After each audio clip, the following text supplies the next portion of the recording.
Bienvenue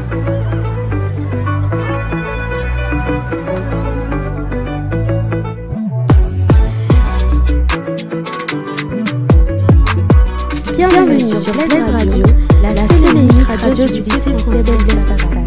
Rendez-vous tous les mois sur Blaise Radio pour une nouvelle émission.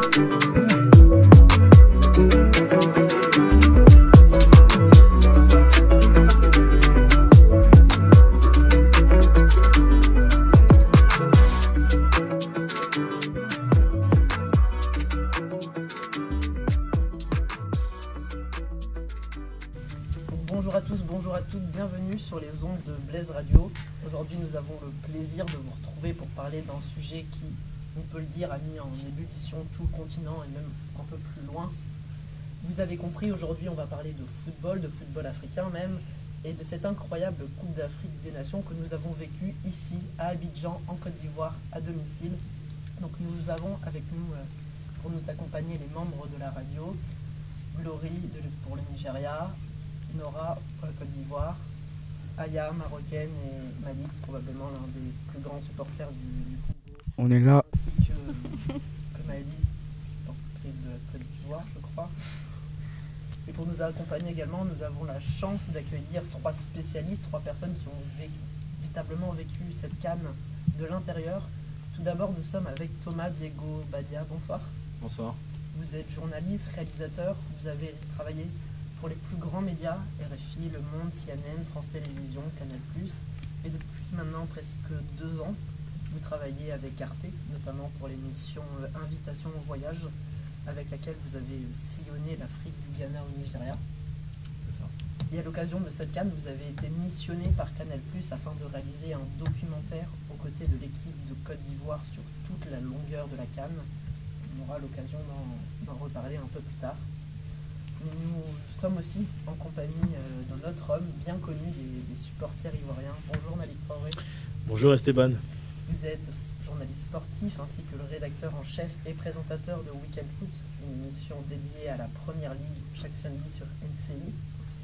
Vous êtes considéré par beaucoup comme le spécialiste de cette Coupe d'Afrique des Nations. Vous avez notamment grandement participé à l'émission Jour de Cannes et Soir de Cannes, qui je pense est l'émission phare de cette compétition.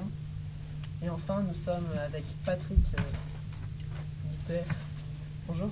Bonjour. Vous êtes journaliste sportif, consultant sportif également pour NCI, ainsi que rédacteur en chef du site internet sportivoire.ci. Et vous êtes surtout l'un des commentateurs des matchs pour NCI. Merci à tous de nous faire l'honneur de votre présence. Et c'est un plaisir de vous accueillir aujourd'hui au lycée français Blaise Pascal pour cette émission. On a dit tout à l'heure, on va parler de la Coupe d'Afrique des Nations. Alors pourquoi peut-être pas commencer par une question un petit peu générale, juste histoire de se mettre dans le bain. Si vous deviez résumer cette compétition en un seul mot, en une seule phrase, ce serait quoi? Pour moi, ça serait complètement folle. Donc il y a déjà 2 mots. Mais c'était ma première Coupe d'Afrique des Nations. J'habite en Côte d'Ivoire depuis 6 ans, mais c'est la première fois que je couvre la Coupe d'Afrique des Nations. C'est la première fois que je faisais du journalisme sportif. Et j'ai eu la chance d'être embarqué dans une histoire complètement folle. Renversant, un mot. Renversant, tout simplement. Unique parce que je suis revenu en Côte d'Ivoire après plusieurs années à l'étranger, donc vivre cette expérience dans mon pays, c'est quelque chose d'unique. Et puis voir la Côte d'Ivoire gagner, je ne pouvais pas espérer mieux. Rare, parce que, comment dire, on a vu des équipes qu'on ne s'y attendait pas, qui ont fait un très beau parcours. Et ce genre de choses, c'est très rare. Et voilà. Je pense surprise, parce que vraiment on a vu de ces choses. On s'y attendait pas vraiment, mais c'était beau à voir. Moi je dirais inattendu, parce qu'il y avait beaucoup de retournements de situation et de surprises. C'était vraiment super. Comme Maëlys, je dirais inattendu aussi, parce qu'avec les éléphants qui ont gagné, franchement, après le 4-0 avec la Guinée équatoriale, on n'y croyait plus trop. Merci aux Marocains de nous avoir sauvés. Avec le Ghana aussi, qui ont fait match nul contre le Mozambique. Et Maëlys, elle a dit inattendu, mais elle a dit on a vu de ces choses. Tu as vu quoi? Qu'est-ce que tu as vu? Qu'est-ce que tu as vu dans la compétition? On a vu de beaux matchs et surtout des équipes qu'on ne considérait pas à la base, qui sont vraiment démarquées sur cette CAN-là. Et justement, on l'a dit, les Ivoiriens, c'est quand même un peu une drôle d'histoire. Ils étaient éliminés, puis ils ont été repêchés. Il y a eu des buts à la dernière minute, même on peut le dire à la dernière seconde parfois. Finalement, ils sont finalistes et puis ils gagnent cette compétition. Qu'est-ce qu'on peut dire, qu'est-ce qu'on peut penser de cette résurrection? Moi j'ai envie de dire qu'au final, déjà, j'ai la chance, comme Patrick et Diego, de côtoyer cette sélection depuis à minima 6 mois, depuis que je suis revenu en Côte d'Ivoire. C'est une équipe qui a énormément de talent, avec des joueurs qui évoluent dans les meilleurs clubs, dans des grands clubs en Europe, dans des grands clubs dans le monde. C'était une vraie anomalie de les voir perdre 4-0 face à la Guinée équatoriale, dans un traumatisme qui, moi, je ne sais pas pour vous, mais moi, c'était notre Allemagne-Brésil à nous, hein, le 4-0, parce que c'était un vrai traumatisme. Je me souviens même avoir dit à l'antenne qu'on était déjà éliminé, tellement personne n'y croyait. Mais au final, on avait une équipe qui était capable de se surpasser, qui était capable de montrer qu'elle avait le niveau pour aller au bout. Et elle est allée au bout à force de détermination. Et puis parce que c'était...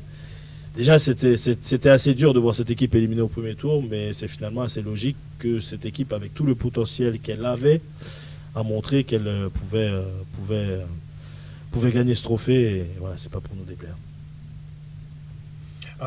Moi, je pense que c'était renversant, je l'ai dit tout à l'heure, complètement irrationnel, c'est vrai, même s'il y a eu du travail derrière, que la Côte d'Ivoire est composée donc de joueurs exceptionnels, mais quand même après le 4-0, j'en connais pas deux qui ont prédit la victoire des éléphants. Bon, il y a toi et toi, hein, Patrick. Non, moi c'est après. Non, mais toi, tu es l'homme qui sent les buts, parce que c'est ça, Esteban, lui, il sent les buts. Non, et il les voit venir. C'est le fils d'Akradio, c'est comme ça, c'est quoi qu'on l'appelle. Bah ouais, mais après, c'est Glory l'a dit. Après le match du Ghana, on a commencé à y croire parce que la Côte d'Ivoire avait quand même 3 jokers. Déjà le match Gambie contre le Cameroun, après Mali face à la Namibie, je pense, et puis le dernier match, le Maroc face à la Zambie. Et on y croyait jusqu'au bout. Même on est devenu supporter des Marocains lors du dernier match. Et ils l'ont fait. Et puis après, les éléphants se sont remis en cause tout simplement avec ce changement-là qui est intervenu avec le départ de Jean-Louis Gasset et l'arrivée pas l'arrivée, mais la promotion d'Emers Faé. Il y a eu un certain déclic. Et puis derrière, on a cette résilience. Et puis on a dit ces matchs irrationnels, tout simplement, qui permettent à la Côte d'Ivoire d'aller jusqu'au bout. On était au cœur, on était peut-être à côté, pas plus au cœur que Diego ou Malik. Mais en tout cas, on a pris énormément de plaisir durant toute la compétition. Et justement, pour rebondir sur ce que tu disais, c'est l'espoir est vite revenu quand même dans l'équipe nationale, parce qu'après la défaite, nous on est resté au stade pendant pratiquement 2 heures parce qu'on ne pouvait pas sortir, parce que la foule était justement très énervée contre l'équipe nationale. Et il y a eu ce match qui se jouait à Ibimpe aussi, de Ghana, Mozambique-Ghana, ça 2-2 avec les 2 derniers buts dans les dernières minutes, dans les dernières secondes. Et l'espoir a commencé à revenir, alors que tout le monde était effondré dans les vestiaires, on n'entendait plus un bruit. Jean-Louis Gasset était pratiquement allongé sur une table de massage, les joueurs ne parlaient plus, ils étaient sur leur téléphone, ils avaient la tête entre les mains. Et dans les dernières minutes, après la victoire, après le match nul du Mozambique contre le Ghana, on a senti qu'il y avait quelque chose déjà, la flamme était déjà revenue. Donc c'est vrai que quand on dit découragement n'est pas ivoirien, ça s'est vu déjà dans ces joueurs qui ont commencé à se remobiliser, qui ont commencé à y croire, et ils le disent. On a commencé à y croire quand il y a eu ce premier match. On parle beaucoup du Maroc, mais quand il y a eu ce match nul, voilà, les joueurs ont commencé à y croire, et il y a quelque chose qui a commencé à renaître à ce moment-là, je pense. Et vous avez parlé tout à l'heure du changement du coup d'entraîneur de Jean-Louis Gasset à Emers Faé. Est-ce que vous pensez que ce changement a réellement eu un impact sur l'équipe, sur son mental, sur sa qualité de jeu, sur ses résultats? Est-ce que ça a été vraiment un déclic qui explique en partie cette résurrection?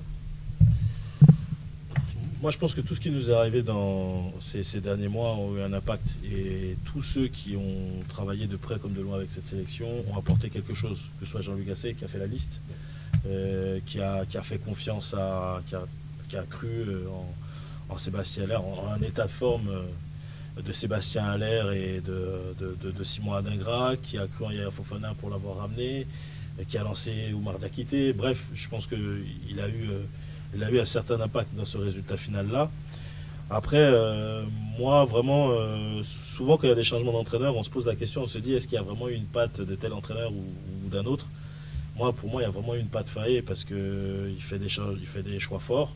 Il remet Ça peut paraître évident, mais remettre un Odilon Kosonou, qui ne jouait pas du tout avant. Relancer Jean-Michel Seri, qui est homme du match contre le Sénégal. Ne pas faire démarrer Franck Kessié. Quand il rentre, il l'a faim. Quand il se permet aussi de faire sortir 2-3 fois Seko Fofana, qui est jusqu'à preuve du contraire un cadre de l'équipe. Donc ça fait partie des choix forts. Autant aussi on peut encenser Emer Soyer, on peut aussi parler des ajustements de Guy Demel aussi. Il y a eu un vrai travail de cette paire d'entraîneurs-là. Bon, je n'oublie pas non plus Félix Kouadio et même Cyril, hein, l'analyse vidéo, parce qu'ils ont réussi à ramener cette petite flamme-là, peut-être qui manquait, qui commençait à s'éteindre avec la défaite contre le Nigeria, qui est totalement partie sortir du 4-0. Mais ils l'ont ramené, et puis voilà, je pense que ils ont eu un vrai impact dans cette sélection-là, et franchement, un grand coup de chapeau, quoi. Je pense pour compléter ce que dit Malik, donc il y a eu tout ce que tu viens de dire, et puis il y a eu cette défaite aussi. Les gars ont quand même, à partir du moment où ils ont su qu'ils étaient qualifiés après le Maroc, ils ont explosé de joie évidemment, et puis dans leur tête ils se sont dit on peut pas remontrer le même visage face au Nigeria, donc face au Sénégal. Donc les deux ensemble, je pense, le changement de staff plus cette claque monumentale qu'ils se sont pris, les gars avaient à cœur de se racheter, et puis on l'a vu sur le terrain, et ils avaient ils se battaient comme des lions, mauvais jeu de mots. Donc c'est vrai que c'était un peu les deux ensemble qui ont créé ce déclic là, selon moi. C'est complémentaire. Il y a eu également, je veux compléter rapidement, il y a eu également l'apport du public. Il faut pas l'oublier. C'est vrai que Diego le disait, après le 4-0 face à la Guinée équatoriale, il ne pouvait pas sortir parce que les supporters étaient carrément énervés. Mais après, on l'a dit, après le match nul du Ghana face au Mozambique, après que le Maroc soit qualifié, je pense que les supporters même se sont déplacés vers l'hôtel des éléphants pour leur indiquer qu'ils étaient qualifiés, même s'ils le savaient déjà, pour leur indiquer qu'ils étaient qualifiés, qu'ils étaient avec eux, qu'ils étaient en communion, en union avec eux. Et au stade, et dans tous les stades où les éléphants ont joué, que ce soit à Boaké, à Yamoussoukro ou même à Yebempe, c'était explosif, et je pense que c'est ce qui a communiqué cette grinta-là aux éléphants du Côte d'Ivoire également, au-delà donc des choix tactiques, au-delà des choix des hommes, au-delà du déclic a pu créer le départ de Jean-Louis Gasset et l'arrivée de Faye. Ça également, c'est important, et j'aime souligner cela parce que souvent on joue au championnat local devant des tribunes vides, ça ne transmet pas beaucoup de choses aux joueurs, donc ils ne produisent pas, qui ne montrent pas toute l'étendue de leur qualité, de leur capacité. Mais là, avec ce public-là, je pense que ça a changé beaucoup de choses au-delà de la qualité, je l'ai dit, des joueurs sur le terrain. C'est pour ça aussi qu'on parle de supporters Mazo, parce que malgré la colère après le 4-0, après les matchs des éléphants, le stade était pratiquement orange partout. On voyait à peine les supporters des autres équipes. Et le fait qu'ils soient déplacés jusqu'à l'hôtel des éléphants pour leur indiquer qu'ils étaient qualifiés, même si on était aux colères, tout le monde voulait au fond de lui qu'ils se qualifient pour pouvoir nous porter vers la victoire au final. Et c'est ce qui s'est passé. Le lendemain de la défaite 4-0 contre la Guinée équatoriale, le lendemain de la défaite 4-0, je suis allé dans les rues d'Abidjan, notamment à un kiosque, pour voir les titres, pour les filmer, parce que les messages, les manchettes étaient très fortes. Et je demandais aux gens justement, mais voilà, qu'est-ce que vous en pensez? Est-ce que vous supportez toujours la Côte d'Ivoire? Et les gens me disaient oui, on les supporte, on va gagner la coupe. Alors que l'équipe de Côte d'Ivoire était quand même quasiment éliminée. Et en réécoutant tous les micro-trottes que j'ai fait tout au long de ce documentaire, les gens disent à chaque fois on va gagner la coupe. Donc c'est vrai que c'est formidable. A posteriori, ça paraît, c'est drôle d'écouter ça. Tu te dis non, quelle clairvoyance des Ivoiriens, ou alors supporter Mazo, je pense que c'est surtout ça d'ailleurs, plutôt que de la clairvoyance. Et c'est très curieux. Devant le kiosque à Jean-Loup, le type achetait le journal avec marqué l'effondrement, la déception, je ne sais plus les titres. Mais quand tu lui demandais, non, on va se qualifier et on va gagner. C'est vraiment incroyable. Irrationnel, comme je l'ai dit. Irrationnel. C'est ça.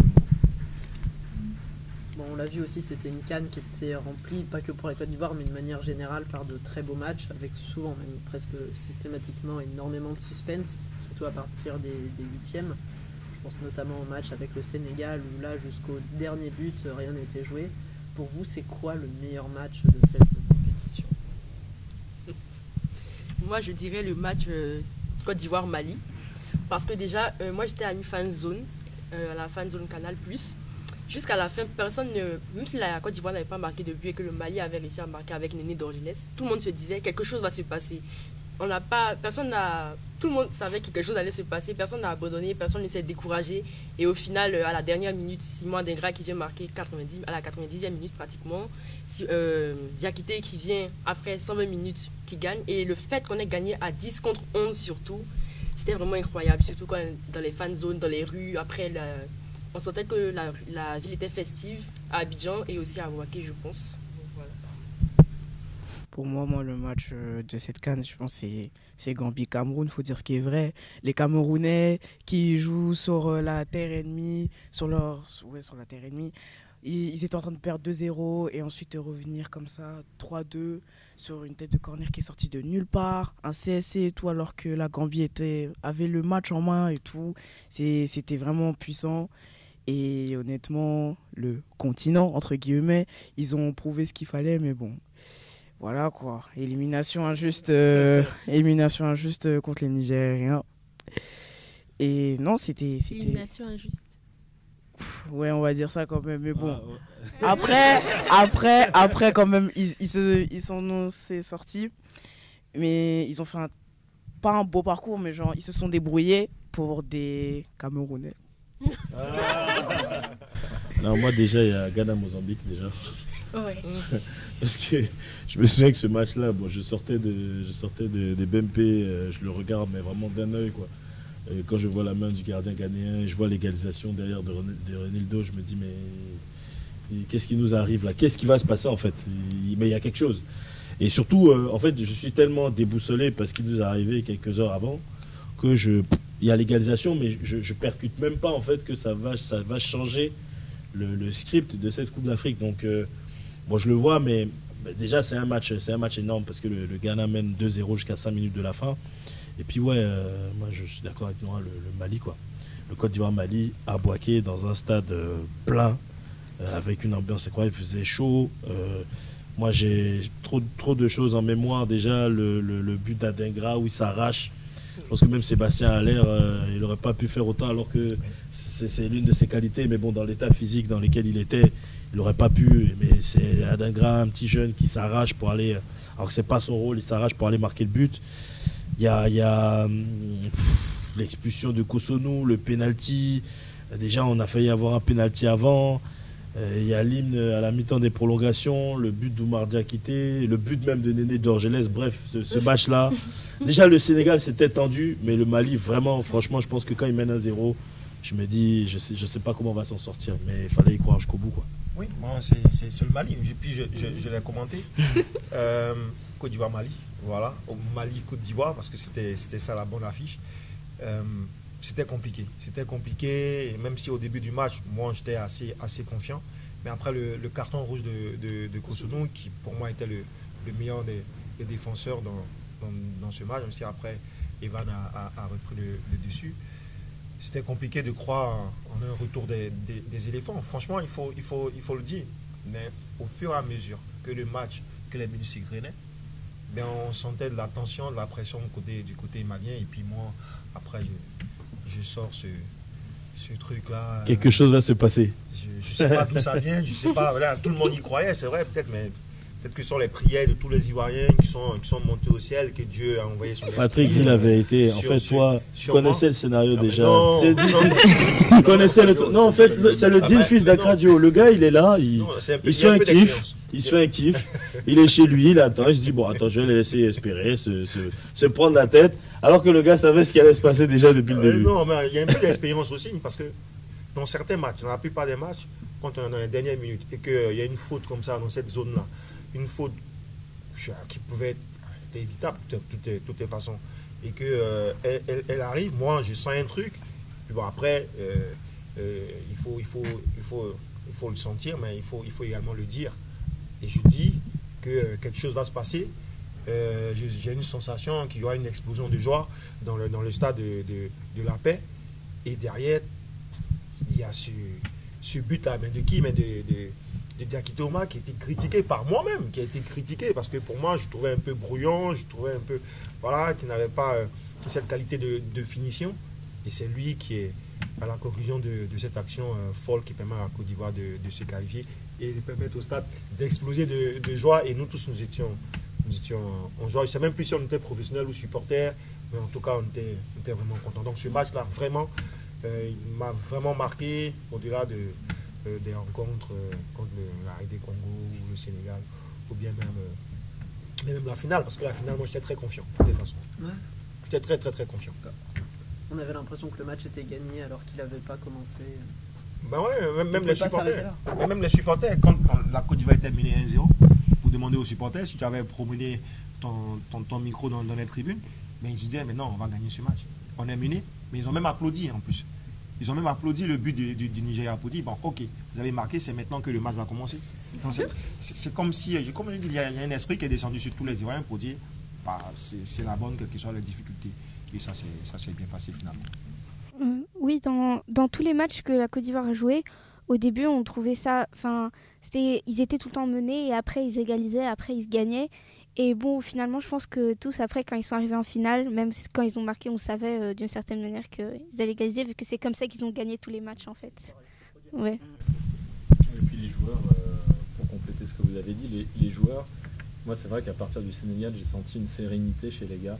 Et comme tu l'as dit, Aya, on sentait que ils étaient, même si quand ils étaient menés contre le Sénégal à la mi-temps, les gars étaient calmes, ils étaient sereins, ils savaient qu'ils allaient revenir, peu importe le temps que ça allait prendre. Pareil contre le Mali, le Congo, ils étaient encore beaucoup plus confiants. Même moi, j'avais même peur. Je me suis dit, attends, je les trouve trop confiants, ces gars, ils ne manqueraient plus qu'on perde.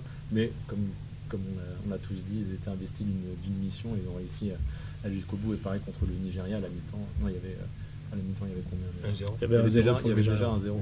À la mi-temps, pareil, tu sens dans les choix, tu sens quand Emerse leur parle, quand ils répondent, tu sens qu'ils sont posés, ils se disent calmez-vous les gars, on va revenir, on va pousser un peu. Et puis voilà, ça s'est passé. Donc on a parlé des meilleurs matchs pour vous. Sur le point des joueurs, c'est qui a fait la meilleure performance? C'est qui un peu la découverte de cette Coupe d'Afrique? C'est dur, hein. La découverte. Le meilleur joueur ou la découverte? La surprise de l'équipe nationale de Côte d'Ivoire ou dans toute la CAN? Moi, j'ai envie de parler de... C'est vrai, on pourrait parler de la Mauritanie, mais moi, j'ai envie de parler de l'Angola.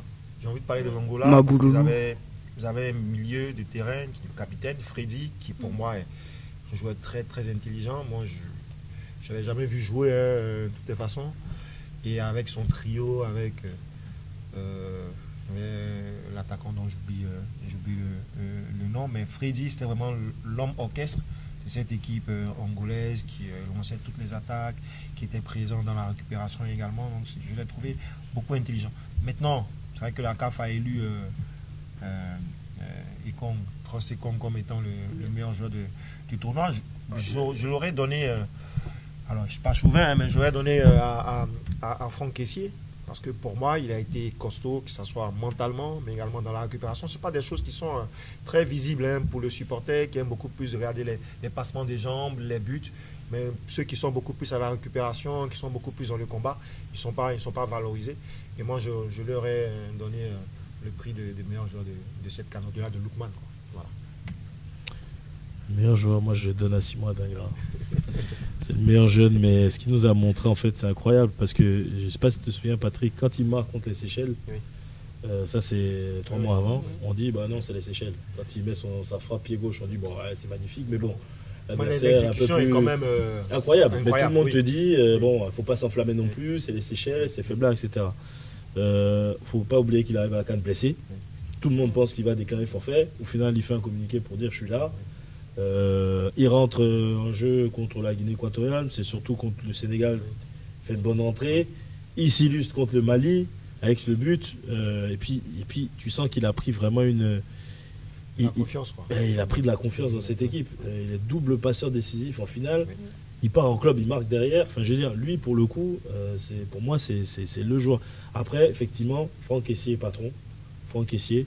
Odilo Kosonou, très bon sur la finale. Evan Dika, dont on n'a pas beaucoup parlé. Très discret. Voilà. Et puis c'est vrai qu'il y a plein de joueurs qu'on peut sortir. Et puis, franchement, chapeau aussi à Yaya Fofana, parce que le penalty contre le Mali, je pense que. Moi, chez lui, en tout cas sur le tournoi, il y a 2 arrêts qui me marquent. Je pense qu'il y a un arrêt contre la Guinée-Bissau. Quand on mène 2-0, il y a un arrêt peut-être à 10-15 minutes de la fin. l'arrêt il est bienvenu parce que s'ils reviennent dans le match, je pense que ça peut être plus compliqué. Oui. Et puis le penalty parce que voilà, on est dans une période tellement critique. Il y a même un autre arrêt contre le Sénégal face à Sadio Mané. Face à Sadio Mané aussi peut-être. Oui. Effectivement. Donc il y a 2-3 arrêts comme ça, mais on sort beaucoup d'Ivoiriens après. Voilà, il y a plein d'autres joueurs. Il y a Bébé du Cap-Vert, par exemple, qui a été Stekong, Iwobi, Osimhen aussi, même s'il ne marque pas beaucoup. Il ne s'est pas beaucoup illustré. Voilà, aussi. Au Nigeria, c'est vrai que le Ghana a éliminé très tôt, mais Mohamed Kudus, il est arrivé blessé également, hein, mais il a montré quelque chose.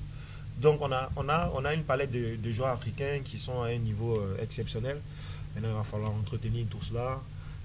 Pour avoir des compétitions. Vous savez, après la CAN, peut-être qu'on va y revenir, mais après la CAN, c'était compliqué pour nous, Ivoiriens, je ne sais pas pour les autres pays africains, compliqué pour nous de suivre même la Ligue des Champions. Parce qu'on disait PSG contre... On n'avait pas... On est encore dans la CAN, quoi. Mais c'est compliqué. Les championnats européens, on les a complètement oubliés. J'ai entendu quelqu'un qui m'en a parlé d'ailleurs. Personne n'a regardé, je ne sais pas si toi tu as regardé un peu. Moi j'ai regardé PSG Real Sociedad, mais d'un œil, parce que ça n'avait plus la même saveur, c'était plus pareil. Après cette canne, il n'y a plus rien qui avait de goût. Non, et puis du tout, franchement, il y a vraiment. Et je pense que. Enfin, on verra d'ici l'été prochain, hein, peut-être que les grands clubs feront leur marché un peu plus sur le continent, mais il y avait tellement de talent, et on a souvent critiqué la Coupe d'Afrique sur le niveau. Voilà, certains disent que c'est le niveau d'une N3. Moi, j'ai pas du tout trouvé cette compétition. C'était un très très bon niveau. Il y a des joueurs, tu vois, même on a cité plein de joueurs. Lamine Camara au Sénégal, tu vois, voilà, s'il va jusqu'au bout, c'est clairement le meilleur jeune de la CAN. Donc voilà, tellement. C'était même pour répondre à ta question, on avait tellement de joueurs, tellement de talents. Ronwen Williams, ouais, tu vois, par exemple, le meilleur gardien de la CAN. Il y a tellement de talents. Pour compléter ce que tu as dit, je trouve que la CAN a eu en Europe, en France notamment, les gens m'en parlaient. Tout le monde regardait la CAN, tout le monde parlait de la Côte d'Ivoire, tout le monde suivait la CAN des surprises. Et j'ai l'impression, alors vous me direz si c'était le cas les CAN précédentes, mais qu'il y a eu une ampleur sans précédent, un retentissement de cette CAN peut-être lié à la diaspora ivoirienne en France aussi, à la diaspora africaine de façon générale, mais j'ai eu l'impression qu'il y a eu ce retentissement assez unique. Non, on est d'accord. Hein. Il y a une hype autour de il y avait une hype avant la CAN autour de la Côte d'Ivoire. Déjà, vraiment, Patrick, je parle sous ton contrôle. Moi, déjà, l'hymne Aquaba, moi, je me souviens plus de l'hymne sur la CAN au Cameroun. Ah ouais, mais vraiment. Oui. Je me souviens pas du tout. Moi également, autour de ça. Est-ce qu'il y en avait même? C'est ça la question. Il y en avait quand même. J'ai dû poser la question pour qu'on me dise oui, il y en avait. Je suis allé sur YouTube pour aller, mais je n'avais jamais entendu. J'avais pas entendu avant le début de la CAN. Et puis c'est quand tu au Cameroun. On entendait coup de marteau en plein Paris. Ah non, moi je n'étais pas au Cameroun. Mais même ceux qui étaient au Cameroun, on entendait coup de marteau. Bien sûr, le coup du marteau, c'est simple, ça illustre totalement ce truc-là. Et puis je salue d'ailleurs Tamsir et tout le monde parce que 30 millions de vues en 2 mois, c'est quand même incroyable. Non, ça concourt à dire qu'il y avait une hype vraiment autour de cette CAN incroyable, quoi. Justement, on avait l'impression que cette CAN, c'était un ensemble, c'était pas juste la compétition sportive, il y avait toute une ambiance qui allait aussi et qui faisait que cette compétition était juste mémorable. Et justement, vous me direz ce que vous en pensez, mais je pense que ce qui fait que cette CAN est si particulière, c'est aussi toute l'ambiance qu'il y avait autour. Moi, la CAN, je l'ai vécu de façon assez bizarre, pour parler de mon ressenti, puisque j'étais tout le temps avec l'équipe nationale.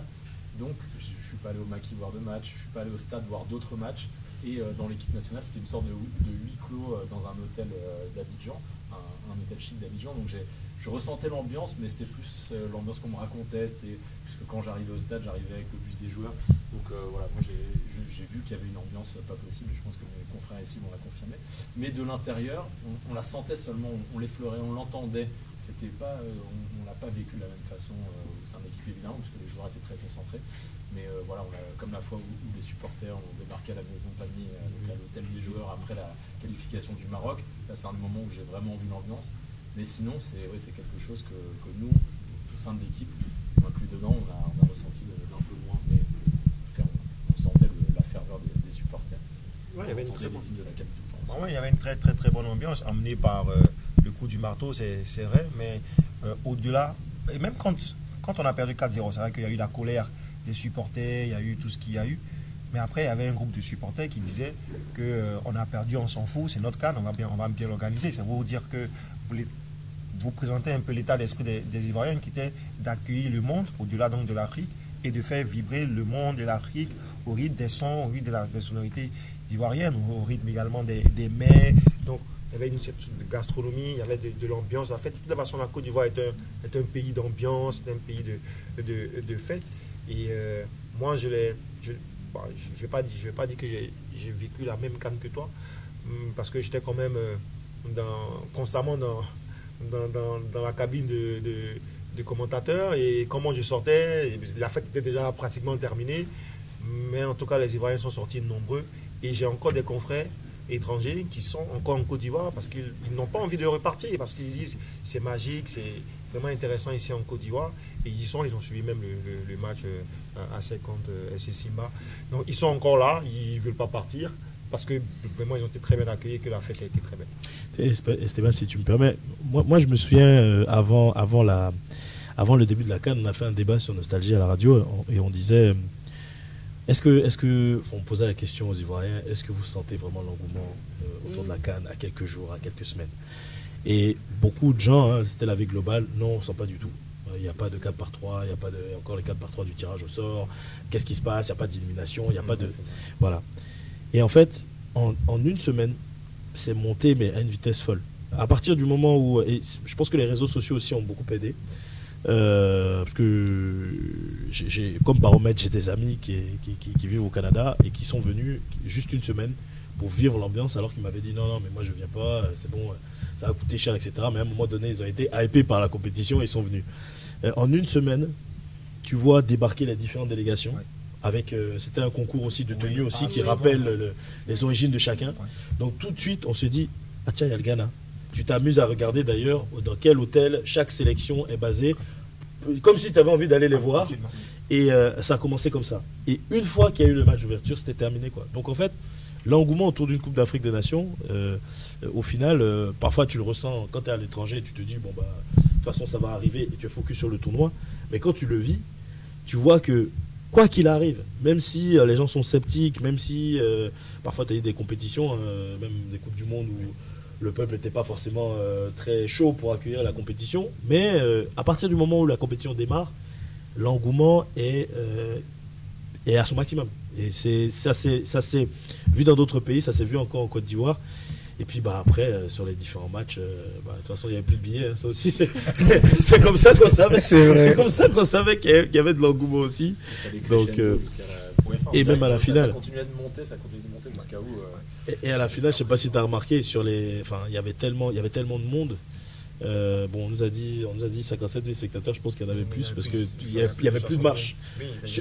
Dans n'importe quelle catégorie, de la catégorie 1 au VIP, il n'y avait plus aucune marche possible, disponible dans le stade, tellement le stade était plein comme un œuf. Donc il y a eu vraiment beaucoup d'engouement autour de cette CAN 2023.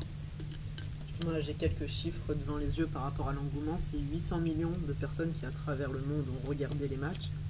Près de 1,4 milliard d'impressions en streaming sur divers sites internet. Et environ 351,4 millions de vidéos qui ont été mises en ligne sur internet par rapport au tournoi. Et même sur les sponsors, on ressent ce même engouement. CAN 2015, on avait 11 sponsors contre 18 à cette CAN.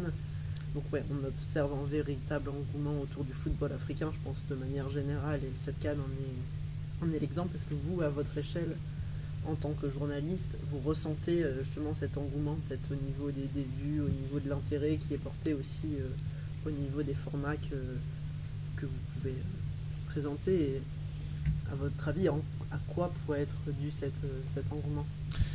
Esteban, donne-moi les statistiques du nombre de boules d'attiqué mangées, du nombre de poissons braisés, cuisinés. Non, honnêtement, tellement d'engouement autour de cette Coupe d'Afrique des Nations. Alors, moi, je me dis que vraiment, ça c'est un ressenti personnel. Moi, parce que les différentes nationalités sur le continent africain, on a une certaine réputation. Le Cameroun et la Côte d'Ivoire, on est considérés comme des gens qui parlent beaucoup. Oui. Donc, quand les Camerounais ont fait leur Coupe d'Afrique des Nations, nous, déjà, on avait annoncé la couleur en disant, vous allez voir, on va faire une meilleure CAN que vous, on va faire la meilleure CAN de l'histoire. l'engouement était déjà monté grâce au président de la CAF, Motsepe, et à Véron, le secrétaire général, pardon, qui avait dit que on allait peut-être assister à la meilleure CAN de l'histoire et qu'on est sur des bases, c'est une base Coupe du Monde. Donc déjà à partir de là, tout le monde se dit pourquoi pas. Ensuite, de toute façon, la Côte d'Ivoire est un grand pays de football. Sur le continent africain, en tout cas, c'est un grand pays de football. Donc tout le monde avait envie de savoir comment ça allait se passer. Mais maintenant, quand tu viens en Côte d'Ivoire, tu étais un petit peu sceptique parce qu'il y a eu l'affaire Ebempe. Oui. Tu t'es posé la question, on se posait la question, est-ce que tous les stades étaient prêts, etc. Mais au vu de tout ce qui avait été, au vu de comment le pays avait été vendu avant, comment les infrastructures sportives avaient été vendues avant la CAN, je te parle de 1 an, 6 mois auparavant, tu ne pouvais qu'attendre finalement cette compétition-là. Et puis, je pense aussi, ça faut tirer un grand coup de chapeau quand même au gouvernement ivoirien. On a mis les petits plats dans les grands pour pouvoir vraiment affirmer ce côté pays hospitalier. À partir du moment où tu es accrédité, tu n'as plus besoin de visa pour venir en Côte d'Ivoire. Donc on a fait un record d'accréditation. Je pense qu'on était à 5000 accréditations, 5200 accréditations pour les journalistes. Maintenant pour monsieur tout le monde, monsieur ou madame tout le monde, à partir du moment où le e-visa était encore plus démocratisé, donc on avait tout fait pour que les touristes, tous ceux qui ont envie de venir participer à cette CAN, soient dans les conditions les plus faciles, les plus simples. C'est peut-être pas le cas dans tous les pays aussi. Moi, ça fait partie des arguments. Les péages ont été tous levés. Ouais. Exactement. Oui, il n'y avait plus de péage pour aller à Yamoussoukro, à Boaké, plus de péage durant toute la compétition. Non, mais toi, c'est parce que c'est toi, moi j'ai payé. Ah non, c'était levé, mais si t'as payé, c'est alors. Je me suis fait avoir. Non, c'était levé. Absolument, ils ont dit, ah, c'est Malik, il faut quelque chose. Est-ce qu'on a une idée du nombre de visiteurs qui sont venus pendant la CAN? Je ne sais pas si vous avez vu le chiffre passer. Moi, j'ai pas vu le chiffre. Moi, c'est le chiffre hallucinant des 2 milliards de viewers. Oui. Ça, c'est que de téléspectateurs à travers le monde. 2 milliards. C'est des chiffres. C'est une Coupe du Monde. Niveau Coupe du Monde. C'est niveau Coupe du Monde. Donc, on commence à s'enflammer un peu. On a dit, peut-être qu'on peut accueillir la Coupe du Monde 2034 ou 2038. 2038. Longtemps, hein. Mais bon, c'est ton. Ça en vaudra la peine. Ouais, Diego, tu feras au cœur des éléphants. J'espère. Volume 2. Ouais, exactement. Il y a de l'engouement. Moi, je l'ai senti et je le disais tout à l'heure hors antenne. Je disais que moi, j'étais là, il y a quelqu'un, je sais pas, qui a donné mon numéro, mais il y a des amis, c'est vrai, qui sont à Korogo. Moi, on m'a jamais appelé de Korogo pour dire, ton commentaire, c'était bien. Ils m'ont appelé, ils étaient en famille et tout le monde a pris le téléphone pour féliciter. C'est vrai, le commentaire, mais également NCI qui a été exceptionnel durant toute cette CAN. J'ai des amis et connaissances également qui sont au Canada, aux États-Unis, qui ont suivi la CAN. Bon, pourtant, on a dit que le signal international était coupé. Je ne sais pas comment ils ont fait pour suivre NCI. On va leur poser la question. Mais il y avait un engouement qu'on a ressenti de manière personnelle, mais également dans le travail que nous avons fait sur nos médias. Parce qu'il y a eu forcément un boom et tous ceux qui ont travaillé sur la CAN ont ressenti cela, que ce soit au niveau économique, au niveau des vues, au niveau des commentaires. C'était vraiment une exposition magnifique. Et voilà, c'est terminé, on a la nostalgie. Voilà. J'ai du mal, c'est vrai. Même pas suivre. Même ce week-end, des matchs du PSG, de Marseille. Est-ce que je vais retrouver un match? Franchement, mais c'est vrai qu'il y a des rediffs. Et chaque fois, sur les réseaux sociaux, il y a certains qui mettent. Le match Côte d'Ivoire-Congo a commencé, zappé rapidement parce qu'on va suivre le match. Il y a certains qui charrient un tout petit peu quelques chaînes pour dire, mais vous remettez à chaque fois le match Côte d'Ivoire-Nigeria, jusqu'à un moment donné, le Nigeria. Pour marquer. Donc vous voyez, c'est encore dans les têtes, on a complètement oublié le football international, même le football européen, on a tout oublié, Cristiano Ronaldo, Messi, tous ces débats-là qui avaient cours ici en Côte d'Ivoire, c'est terminé aujourd'hui, c'est Adengra, c'est le Gourou, c'est à l'heure, c'est Sébastien à l'heure. Voilà, c'est ce qui compte pour l'instant ici en Côte d'Ivoire. Du coup, pour vous, est-ce que cette promesse de meilleure CAN de tous les temps, elle a été atteinte? De loin, mais de loin. Faut dire ce qui est vrai. C'est quand même, on est quand même dans le pays du PA entre guillemets. les Ivoiriens qui ont fait la bouche pendant longtemps, depuis la CAN qui est du Cameroun, merci. Ils ont commencé à la préparer, les efforts qu'ils ont fait, les innovations de stade et tout, malgré aussi, comme Malik l'a cité, l'accident de Epimbe, le sac de riz. Et il tacle, hein. Apportez-moi du Congo, alors que tu ne devais plus parler. Tu ne devais plus rien dire. Je suis désolé, t'es un peu Malik aussi, mais normalement, tu ne devais plus rien dire. Tu devais être silencieux.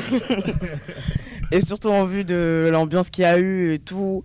Et ça a en même temps aussi poussé le tourisme qu'il y a dans le pays. Le nombre de personnes qui ont repoussé les billets pour rester plus longtemps. Puisque de base, les gens qui venaient ici, c'était forcément pour la CAN. Mais ça s'est transformé très vite en un lieu touristique comme ça l'a toujours été. Mais bon, ce moment de tourisme, il a commencé à s'évaporer d'année en année. Mais depuis que la CAN est arrivée, ça a relevé certaines choses. Et du coup, ça nous a permis de tenir la promesse, la CAN d'hospitalité et tout. Je pense aussi qu'on a pu confirmer que Abidjan est doux. Les touristes ont pu le voir, les étrangers aussi. Et même en tant que Nigériane, je ne peux pas le nier. Abidjan, c'est vraiment une ville incroyable. Et avec la CAN, on a su le voir. Le monde entier a su le voir. Franchement, si tu vas dans quelques maquis, à Yopougon, à Angré, rue des Barres, tu trouves encore quelques Nigérians, tu trouves encore quelques Mozambicains qui sont perdus là-bas. Des Camerounais qui sont cachés sous les... Ils sont partis. Ils veulent plus. Non, c'est pas très objectif. Pour moi, c'est la plus belle CAN à mes yeux parce que c'est la première CAN que j'ai vécue de bout en bout. Voilà. Mais après, il y a d'autres CAN dans mes souvenirs. 2006, 2000, peut-être 2012. Voilà, c'est des CAN ou 2015, des CAN que j'ai beaucoup aimé. Mais vivre cette CAN-là, honnêtement, voilà, ça va être, c'était tout simplement incroyable avec la victoire en plus à la fin. Je pense que le Maroc aussi va faire une très très belle CAN aussi, ça promet. Oui. Mais bon, en attendant, on s'approprie ce titre de plus belle CAN de tous les temps. Oui, absolument. Mais oui, parce qu'on a vécu certaines CAN quand même. Moi, j'étais au Ghana en 2008, c'est quand même à côté. C'était pas forcément la même ambiance. Après, j'ai fait 2012, 2013. 2013 en Afrique du Sud, c'était pas la même chaleur. 2015, oui, on a gagné. Mais l'ambiance était beaucoup plus ici. Moi, j'étais en Guinée équatoriale, mais je voulais être plus ici parce que je savais qu'ici, il y avait beaucoup plus la fête, l'ambiance. Et puis, oui, on a organisé, la Côte d'Ivoire a organisé la plus belle des CAN depuis longtemps. Dans les années 50, je ne sais pas si c'était comment. Moi, j'ai pas assisté. Mais c'est la plus belle. C'est la plus belle de toutes. Enfin, on a l'exemple. On a dit que... des supporters, des confrères étaient restés encore en Côte d'Ivoire, alors que pour les autres, dès que le pays est éliminé, rapidement on part, en tout cas pour les organes qui ne sont pas puissants. Mais dès que le pays est éliminé, on revient, on rentre. Mais là, les Congolais, les Nigérians, les pays sont les Nigériens sont partis jusqu'en finale, que ce soit la Mauritanie, la Sana, il était là jusqu'à la fin, les Camerounais, ils ont été éliminés depuis longtemps, mais ils sont restés pendant toute la famille. Voilà, c'est ce qu'ils ont dit. Ils ont dit, c'est la belle famille, ils vont rester pour soutenir les éléphants du Côte d'Ivoire. Donc, oui, ça a laissé des traces. Et puis, on vous a dit qu'on n'arrivait pas à se sortir des souvenirs de cette CAN-là. Jusqu'aujourd'hui, on est nostalgique. On a envie que même OCP, au président de la CAF, dise, mais à partir de maintenant, la CAN, c'est chaque 1 an. Comme ça, et en Côte d'Ivoire. Et en Côte d'Ivoire. Voilà. Et aussi, je pense que ce qui a fait que cette CAN, elle était vraiment spéciale. Et puis, on peut dire que c'était la meilleure. Parce que aussi, c'était pas comme les autres CAN. On a le Sénégal qui arrive en finale avec l'Égypte. Les choses comme ça. C'était vraiment tous les pays, on disait les plus forts, entre guillemets. Ils ont tous été éliminés. Si c'est pas en phase de poule, c'est en 8e. Et puis, après, on a vu... le Cap-Vert et puis qui sont arrivés, la Guinée équatoriale aussi, qui ont vraiment bien joué, et puis donc on a vraiment eu des pays qui se sont distingués en fait, et ça fait que c'était spécial aussi. Et je dirais que ça a un peu eu un impact sur la vie de tout le monde, parce que moi par exemple avant j'étais pas très fan de foot et tout, mais là maintenant je me suis trouvé une nouvelle passion, je regarde le foot tout le temps avec mon père. Et je crois que ça a eu un impact sur la vie des gens aussi. Terminé, on l'a dit en tout début d'émission, Diego, vous avez suivi les joueurs depuis tout le début de la compétition pour réaliser un documentaire. Est-ce que vous pouvez nous en dire un petit peu plus sur ce dernier ? Déjà, il y a l'attente. Tout le monde me demande quand est-ce que ça va sortir. Et j'ai quand même une bonne pression sur les épaules, puisque c'est un film qui est attendu et j'étais le seul à être au sein de l'équipe avec ma caméra. Donc voilà, ça devrait sortir à la fin du mois de mars, plus ou moins vers la trêve internationale, c'est pas sûr encore. Mais voilà, il y aura tout ce qui s'est passé donc au sein de l'équipe, puisque je les ai suivis dans les victoires comme dans les défaites. Voilà, j'en dis pas plus. Je pense qu'on vous verrez quand le film sortira, mais j'ai eu la chance de pouvoir filmer, de capter tous les instants. Un peu plus à partir du moment où Emers Faé est arrivé à la tête de l'équipe, parce que Jean-Louis Gasset n'aimait pas être filmé, donc j'avais beaucoup de mal à le filmer, et lui-même, chaque fois qu'il voyait la caméra dans son champ ou pas loin, me demandait de partir. J'ai eu plusieurs cartons jaunes d'ailleurs de sa part. J'ai presque failli avoir un carton rouge au moment du premier match, déjà tout de suite. Il avait beaucoup de pression, il avait beaucoup de pression, il était très tendu comme tout le monde. Et donc moi, dès qu'il me voyait filmer, il voulait pas que je le filme déjà, donc ce qui est quand même compliqué quand tu es au sein d'une équipe et que tu dois faire un documentaire, de pas filmer le coach. J'étais toujours derrière lui, vous verrez d'ailleurs, c'est pour ça que le coach est filmé de dos quand c'est Jean-Louis Gasset et de face quand c'est Emers Faé, parce que il était plus à l'aise, c'est une question de génération aussi. Emers est plus habitué à avoir les caméras dans les vestiaires, parce que ça se fait beaucoup aujourd'hui dans les équipes pro. Voilà, ça c'est une petite anecdote. Ça n'a pas toujours été un long fleuve tranquille. C'était très dur de filmer à certains moments où même moi j'ai coupé la caméra après la défaite contre la Guinée équatoriale. J'étais presque aussi abattu que les joueurs. Et puis après, au fur et à mesure du temps, j'ai filmé de plus en plus, et en ce moment je suis en plein dérush, c'est-à-dire que je regarde tout ce que j'ai filmé et ça prend beaucoup de temps parce qu'il y a beaucoup d'heures de rush. Ce qui est sûr, c'est qu'on va découvrir une équipe soudée dans les victoires comme dans les défaites, des gens qui s'entendent plutôt très bien. Voilà, il n'y a pas de groupe, il n'y a pas de clan, il y a un collectif, et donc ça c'est ce qui m'a marqué, je pense, cette amitié entre les joueurs, cette solidarité. Voilà, j'espère que ça se ressentira dans le film aussi. On retrouvera ça sur Canal+, c'est ça ? Exactement. Merci à tous d'avoir pu répondre à nos questions, et on se retrouve très bientôt sur Blaise Radio. Allez le Congo.